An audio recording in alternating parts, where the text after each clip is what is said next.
Salut! Today we're going to finally learn the passé-composé. I'm excited. This is my favorite tense to teach because it's just so logical. And even though there is a lot to remember, it should just all make sense. At least I hope. Also, in this lesson, we saw the verb suivre as well as the expressions avoir mal à and avoir du mal à. But this video will only cover the passé-composé. So I invite you to download the class notes below if you'd like to study these other points. Also, please remember to subscribe and like this video if you enjoy it. Alright, first, let's explain what the passé-composé is. In French, there are three major past tenses: the passé simple, the passé composé, and the imparfait. The passé simple is only used for narration in literature, so we won't learn this one. The passé composé is the most used tense orally, and it's used to describe an action in the past that is finished. And finally, the imparfait tense, which we will learn about later, is another past tense that describes an action that is still happening at the time we are talking about in the past.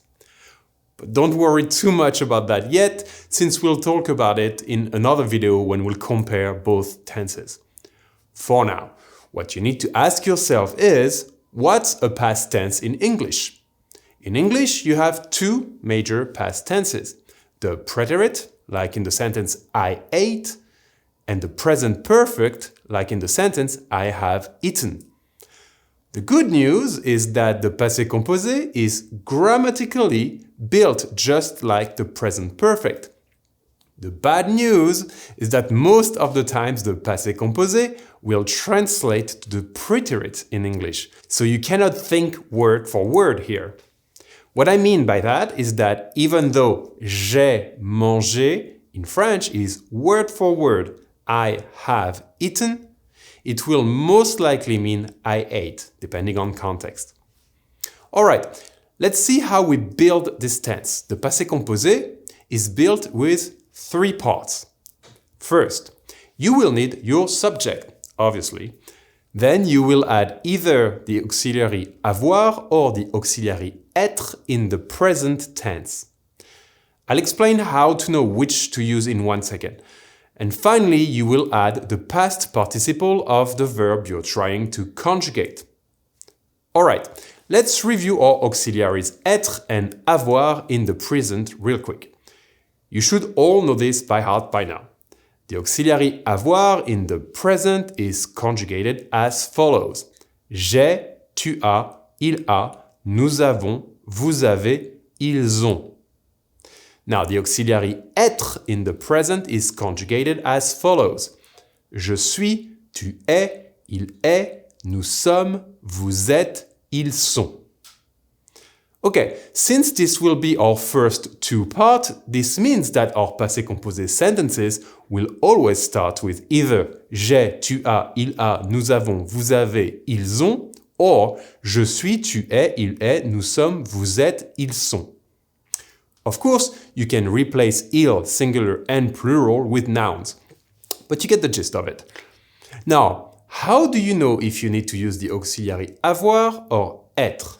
Well, most French verbs will use the auxiliary avoir, so you should start with that. Then you can learn the verbs that will use the auxiliary être. These verbs will be the reflexive verbs, like the verb se laver, and the verbs of movement, meaning verbs that describe a movement where your body goes from point A to point B.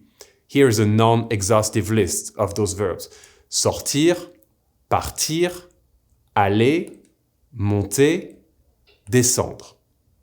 Also, the verbs to be born, naître, and to die, mourir. Take the auxiliary être. Alright, now that we know how to start our conjugation and what auxiliary to use, we need to know what a past participle is. In English, past participles are words that end in ed, like followed, talked, or borrowed. But there are also many irregulars like taken, spoken, and drunk. In French, the regular past participles follow an easy pattern: But of course, there are many irregulars just like in English, and you'll have to learn them. First, the past participle of regular verbs of the first group ending in ER will end with an E with a sharp accent, E.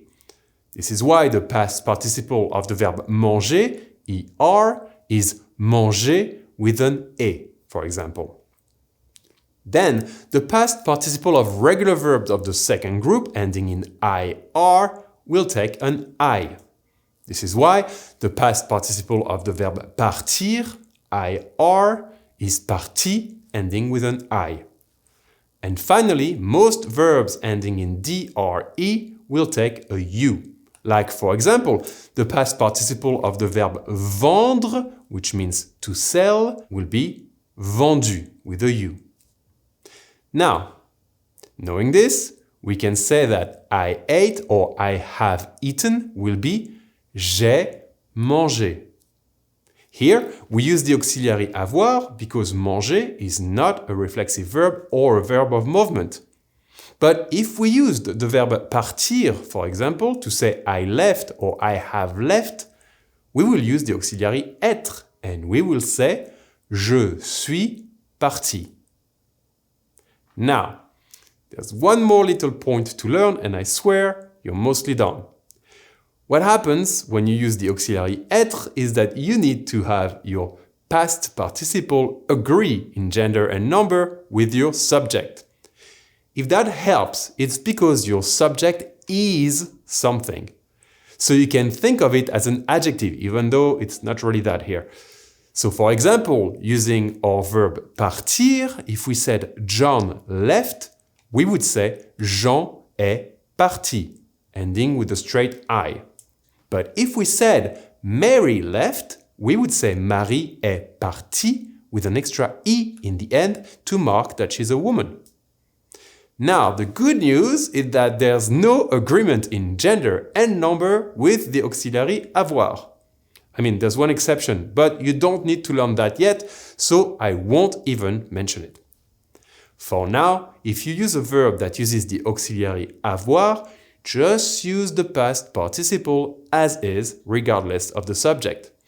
But if you use a verb that takes the auxiliary être, make sure you add an E in the end if your subject is feminine, and or an S if it's plural. Okay, I lied when I said that was the last little point and I need to show you two other things. But they're not really things you need to learn because we've seen them before. And it's about how to use the passé-composé with a negation and in a question. It's pretty simple and all I need to tell you fits within 2 or 3 sentences. First, to add a negation, the negation part will go around the auxiliary. That's it. So to go from I ate, j'ai mangé to I did not eat, we add the ne and the pas around our auxiliary est and we say je n'ai pas mangé. That's it. Now, to make a question with the passé-composé, if you use the oral form or est-ce que form, you don't need to change a thing. You only need to know how to do the subject-verb inversion and the same rule applies. You just invert the auxiliary only and the subject and leave the past participle where it is. That's it. So, did you eat, using the subject-verb inversion, will be as-tu mangé? That's it. Honestly, this is all you have to learn to use the passé-composé for now. So, rather than repeating myself, I will just give you a lot of examples that will use all the possible scenarios I mentioned in this video. As I said, it's all logical, but it is a lot to remember. So, practice makes perfect. If you need to rehear the rules, you can either replay this video and or read the notes to get a better grasp of it. Just know that this tense is critical and you need to know it very well. Okay, here are several examples. I will say a sentence in English and give you about 3 seconds to think about it in your head before revealing the answer. If you are at a level where you can figure it out before I say it, great. If not, don't worry, and just try to see which auxiliary I used and why. And remember to look for if there's an agreement in gender and number, and to think about it and to think why that is. All right, here are the sentences. They finished the fries. Ils ont fini les frites. They went to Paris. Ils sont allés à Paris. We did our homework. Nous avons fait nos devoirs. She lost her keys. Elle a perdu ses clés. You made a cake. Vous avez fait un gâteau. I did not eat. Je n'ai pas mangé. She did not go to France. Elle n'est pas allée en France. Did they go to Paris? Sont-ils allés à Paris? John and Mary went down from the living room. Jean et Marie sont descendus du salon.